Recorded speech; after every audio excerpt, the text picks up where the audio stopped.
Well, for the sake of time, I think we are going to get started. Thank you, everyone, for joining us for today's episode of Got Transition Radio. This is Mallory Sear, the Youth Program Manager for Got Transition. And I am here with my co-host, Eileen Forlenza. I just want to say a quick thank you to everyone that makes this show possible. Got Transition Radio is brought to you by Got Transition, the National Healthcare Transition Center, which is funded through a cooperative agreement with HRSA and the Maternal Child Health Bureau. Eileen, do you want to say anything before we jump into today's episode? Sure. Hi, everybody. Happy holidays. I know you have lots to do on this week between Christmas and New Year, so I appreciate everybody tuning in and hanging out with us for just this short 30 minutes. I think it's going to be an exciting time to talk about what's really real about preparing for a doctor's visit. And I'd really like to just start out by saying, you know, we have mentioned already that we're talking about going to the doctor's visit, but I want to make sure that the listeners understand that we're using doctor as kind of an overarching term, just because it's familiar with most people. But throughout today's discussion, when we're talking about being prepared for the doctor visit, we're actually could be talking about seeing a therapist, a nurse practitioner. I just don't want to get caught up on the word doctor when we know we have a lot of health providers that are supporting our youth and children today. And because we're going to talk a lot today about the different reasons that we have our healthcare visits. We're going to talk about health well care visits like annual physicals, acute care, emergency care, those kinds of things. So anyway, welcome everyone, and hope you had a wonderful holiday weekend last weekend, and know that some celebrations continue this week as well, and thanks so much for taking time out of your busy schedule to be with us. And that's Great. all I have. Awesome. So before we really jump into what we're going to be talking about today, I just want to take a couple of minutes to remind everyone how you can be involved in this episode. On the webinar control panel on your screen, you will notice there's a chat window at the bottom of the menu. You can use this or type questions and comments right into the window that says questions. Eileen and I will see everything that you write in both of these places, and we'll be able to respond and comment on them throughout the show. All of these questions will be answered and stored on our website after the show as well. So we want to make sure that these shows are informative, meet your needs, and are a little bit entertaining. So feel free to share whatever's on your mind.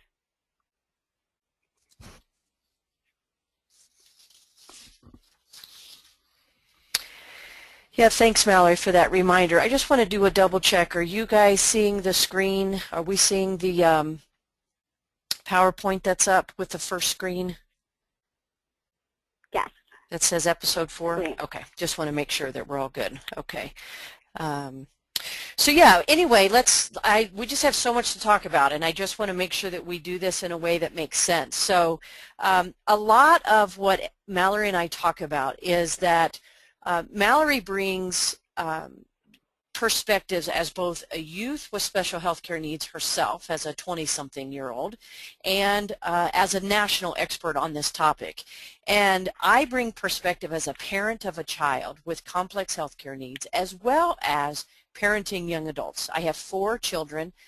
My daughter Holly is 22, who requires 24/7 care, and my other kids are 13, 20, and 24. And so we are right in the midst of all of this discussion. And so while I'm bringing some of the perspective from a parent perspective and the family perspective, and Mallory's bringing it from the young adult perspective, I just want to acknowledge that all of you that are part of our listener roster, that you all have perspectives too. So we want to hear from you, as Mallory said, utilizing the chat box and the question option that's on the screen, because we do have 2 distinct perspectives, Mallory and I do, and we know that you will have different opinions, different thoughts. So we want this to be interactive. We are by no means the experts on this. We just tend to, study this a lot. We like to apply ourselves and bring some expertise to the table so that we can share what we know. But we always are looking for other people to teach us and to give us perspectives as well. So please take advantage of the interactive ability that we have with this particular activity, and we'd like to hear from you. Excellent. So don't be shy. We want to hear anything that comes to your mind as you're listening to this episode and all episodes. So as Eileen already stated, this episode is devoted to learning ways and strategies that you can make the most out of a doctor's visit. Although families dealing with special healthcare needs are often, quote-unquote, frequent flyers of the system, and it's easy to view routine visits as a hindrance or something just to get over with and check off the to-do list, especially if you as a young person or your child is doing well. But these are the times that really can be used as teaching moments and opportunities to gain awareness about your young person's own health or your health if you are that young person. But Eileen, I think, as you said, it's really important to recognize that maybe not all young people who have more complicated special health needs are going to be able to reach that level of independence. So could you talk a little bit about how those opportunities can be utilized for those caregivers whose child may not be ultimately independent? Sure, thanks, Mallory. Yeah, as I mentioned, my 22-year-old daughter, Holly, is nonverbal, and many of our listeners out there can relate to having children in that situation.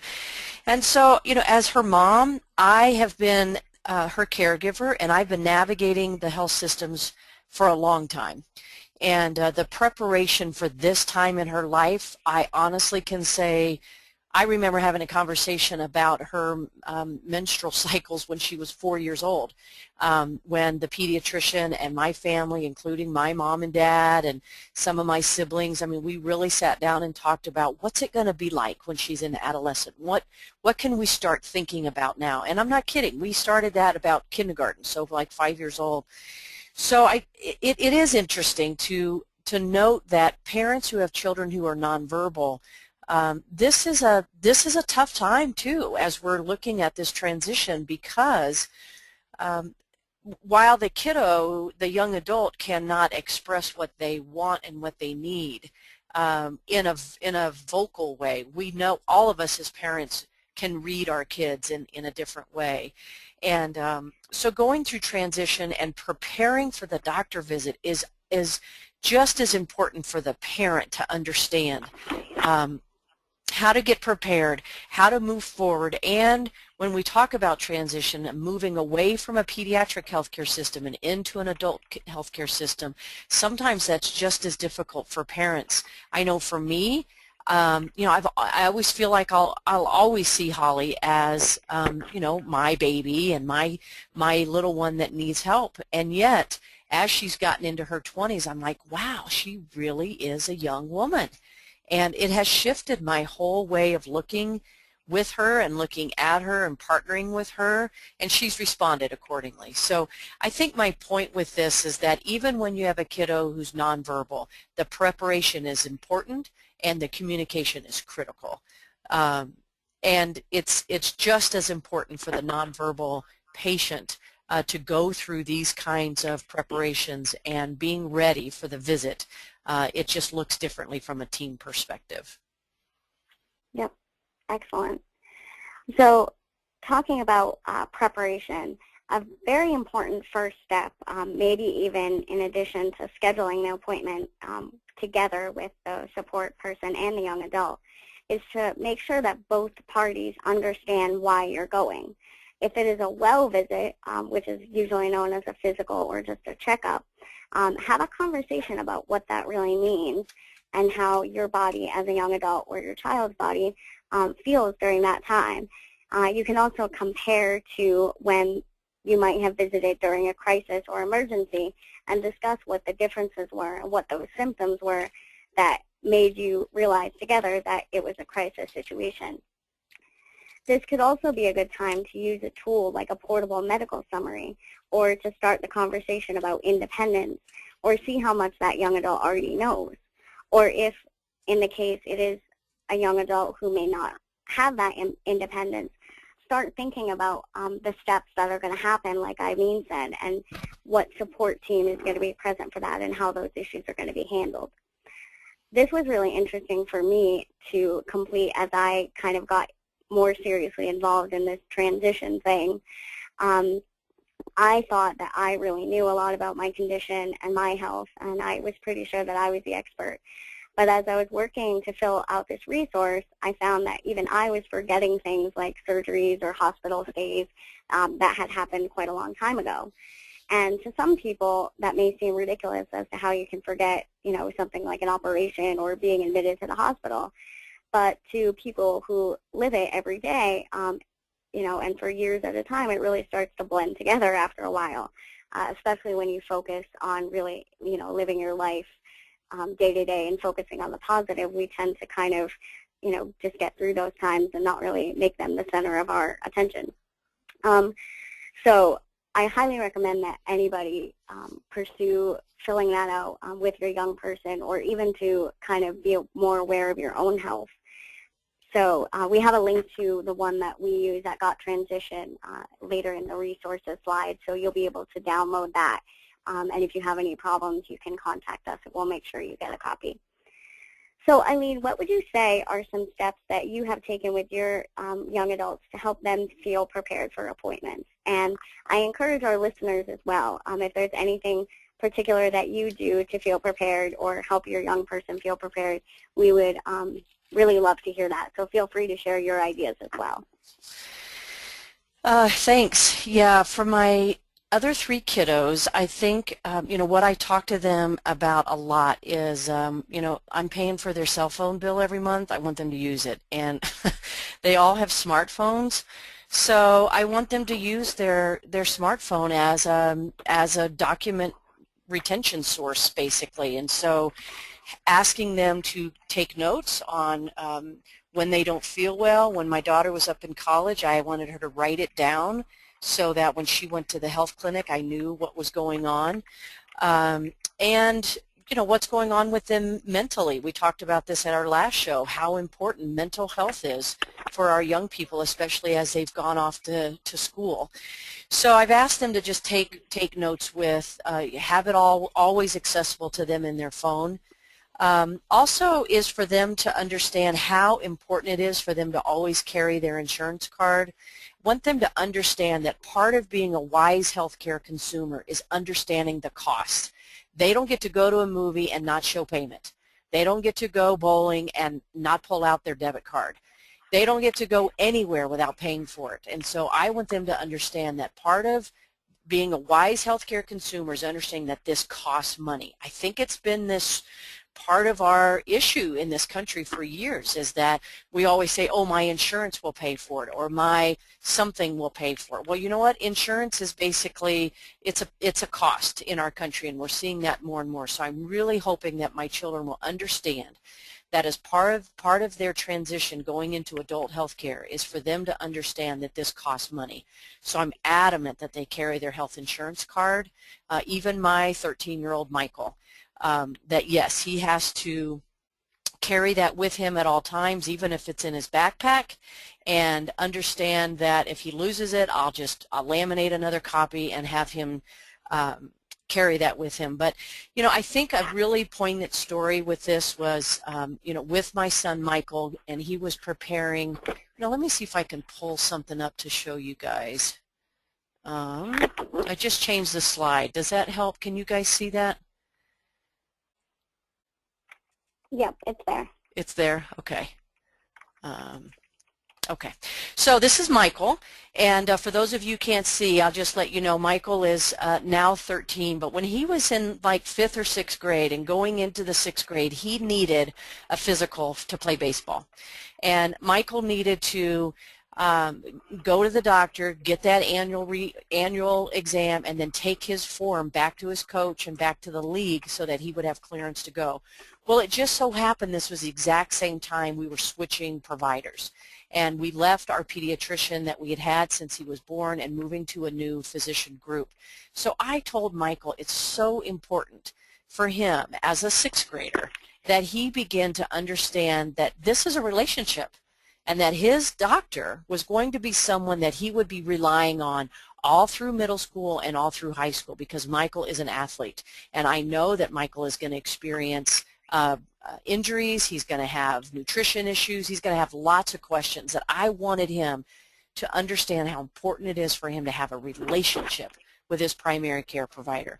So knowing that this was a well visit, that this was an annual physical exam, I sat with Michael at the kitchen table the night before and I said, Michael, I want you to come up with 5 questions you want to ask the doc.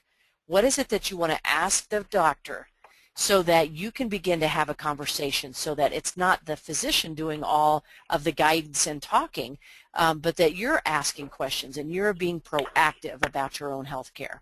So here Michael is as an 11-year-old, and he writes down his 5 questions, and the very first question on his list that he wanted to ask the doctor is, am I obese?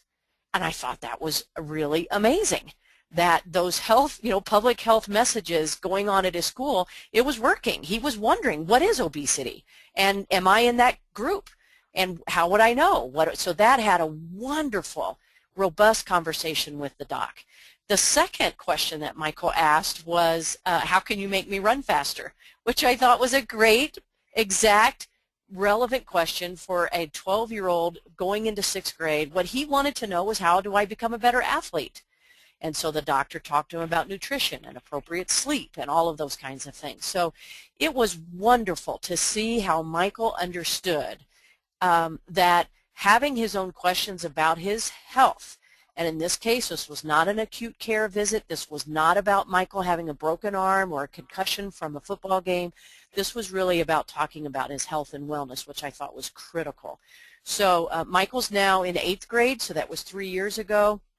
He does know his primary care doctor in a different way, and they have a good relationship. And it helps Michael also be an individual when he's often in the shadow in terms of health care. He's often in the shadow of his sister Holly. And this gave Michael a chance to really own his wellness and own his health.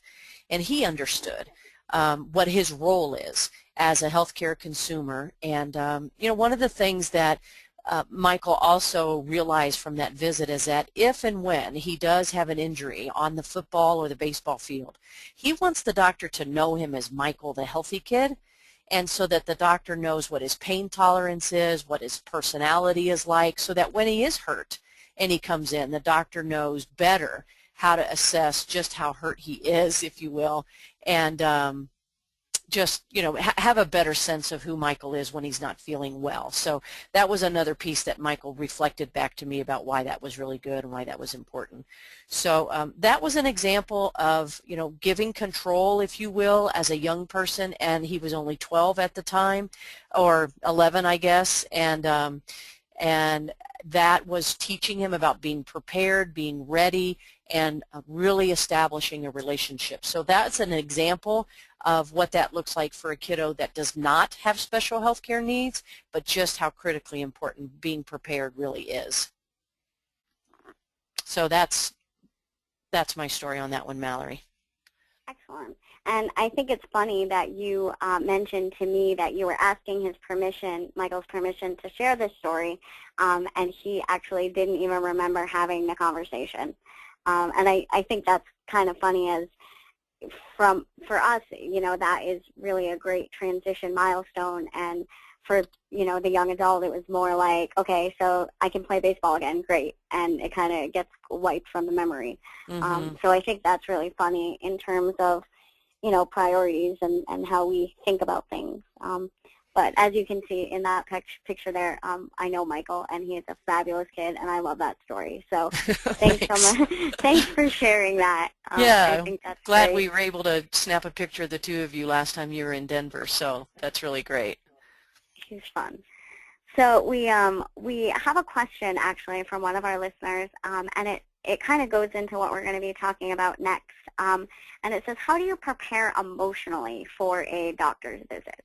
And that is such a huge, huge question, and I think we could probably have an episode just about that. But one of the last points I was going to make, and then Eileen, you can comment on that as well, is that getting the most from an appointment isn't always just about the time that you spend there. The other really crucial time is when you're going to be leaving. And we all know that appointments, especially in the adult provider world, can often be short. and you may feel a little bit rushed, even if that's not the intention of the provider. But before you leave the office, make sure that you, as the young adult and the parent or support person who is there, understands everything that was discussed and the next steps or care plan that was agreed on. It can often be overwhelming, and you may not understand the things your doctor is saying, but it's really important to remember to stay empowered and speak up. And don't be afraid to write things down or ask to have things repeated or explained if it's something that you haven't heard before. So I think a lot of times doctors don't think twice when they're using what feels like another language to us non-doctor folk. But as the consumer and the person who is being there as the patient and actually paying for that service, you are the one who is going to be executing those next steps for your health. And it's crucial that everyone remains on the same page. So, I think there are a lot of different ways to do that. And a lot of times when that anxiety happens around not understanding, it's because you weren't necessarily prepared emotionally. And so I think a big part of that can be sort of headed off if you kind of rehearse, I guess, as you did with Michael, having him list the questions and sort of have that conversation with you before you were in that setting. And just sort of really, again, talk about why you're there, what to expect, and just really kind of anticipate what's going to happen before you get there. So by the time you are there, it's sort of like you are already, ready for what's going to happen, and it's not necessarily new to you. Well, I agree. Eileen? No, I'm sorry, Mallory. Go ahead. Oh, I was just going to say, what would you recommend in terms of preparing emotionally? I think it's huge for parents. I really do. I think that especially when you have multiple children, 3 or 4 kiddos, and I know you have a sister, and so sometimes for the parent, I think the biggest thing, it goes back to, well, what's this visit about? Am I prepared? Is this a visit where I'm potentially going to get some bad news? Is this a visit where we're going to hear whether we're finished with this, or has the healing happened? Is the treatment successful? To really understand, and I think generally parents don't need to be reminded of that, because I think we're a little bit more aware of that, but it's so critical to discuss the why we're there issue with the young adult, with the kiddo who's going. And I think that helps you prepare emotionally and call it what it is. I mean, I have 5 sisters, and they have often attended many of these critical visits to the doctor with me for Holly. And I just tell them, I'm afraid. I'm really nervous. And I ask my support team, in some cases it's my sisters, sometimes it's my husband or my other kids, and just kind of prepare to say, this is what I'm expecting, and if we hear that the treatment didn't work, I don't know what I'm going to do, and I know that we have all had those experiences. It's the spectrum of severity that maybe some of us have different stories to tell, but I think I've shared with some of you guys one of the most emotional visits that I had was preparing for Holly's women's health issues, and having making the decision to put her on birth control for her protection, but also for her health maintenance. And it was really hard, guys. I just was like, wow, I am making decisions for another woman, and I had a really difficult emotional time with that. And it wasn't about hearing bad news. It wasn't about something's wrong. It was simply about a transition in her life. It was part of her life course that was really part of that grief cycle for me as a mom, to say that, wow, she's no longer this little girl with little girl issues. This is, we are transitioning into adult healthcare issues, and I got a game up here. And so I was aware of my emotion. I knew what was happening. I brought 2 of my sisters with me on that visit, and literally I sat in the office and cried afterwards, and my sisters were there, and the nurses were very wonderful and telling us to take all the time we needed. And so I think it's, it also helps prepare the kiddo, and sometimes kids don't want to go to the visit, and we actually have a question that popped up on our question screen asking, what if your child does not want to participate in the doctor visit? Again, thank you for that question.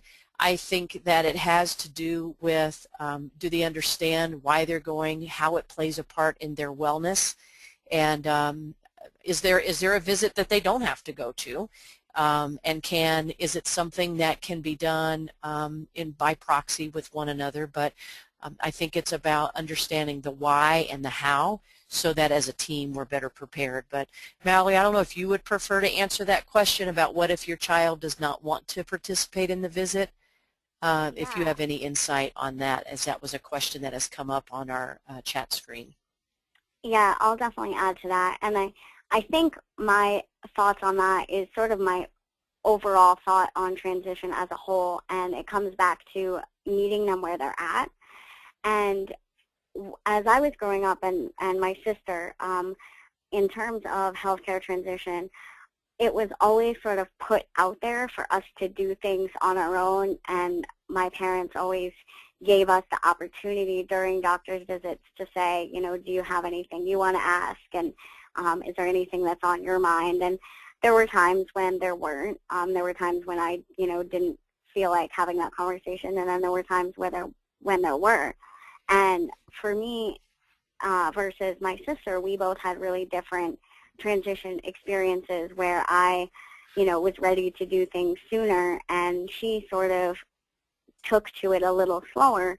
But it was always sort of just put out there, and not necessarily forced. And slowly, you know, when she was ready and realized that it was, you know, for her own health, and that, you know, little things like checking into the doctor weren't that scary and big, she really started to take responsibility. So I think kind of making it, like you said earlier, Eileen, a partnership versus I'm telling you to do this as your parent or caregiver, can sort of help them catch on at their own free will. And again, you know, there will be people who may be more resistant or are not necessarily in that place and don't want to be.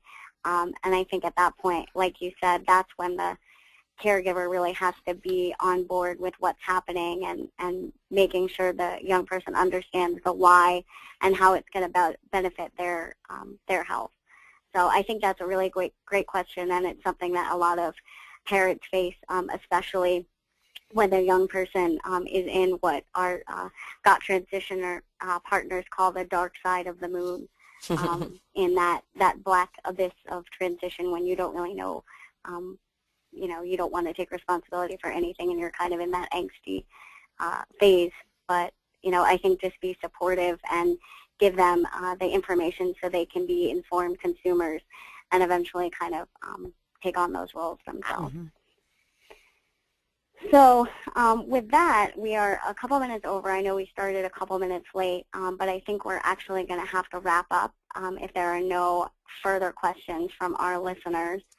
But again, I just want to thank everybody for tuning in. I know it's still the holiday for some people, and we actually have a great number of people listening right now, so that's really exciting.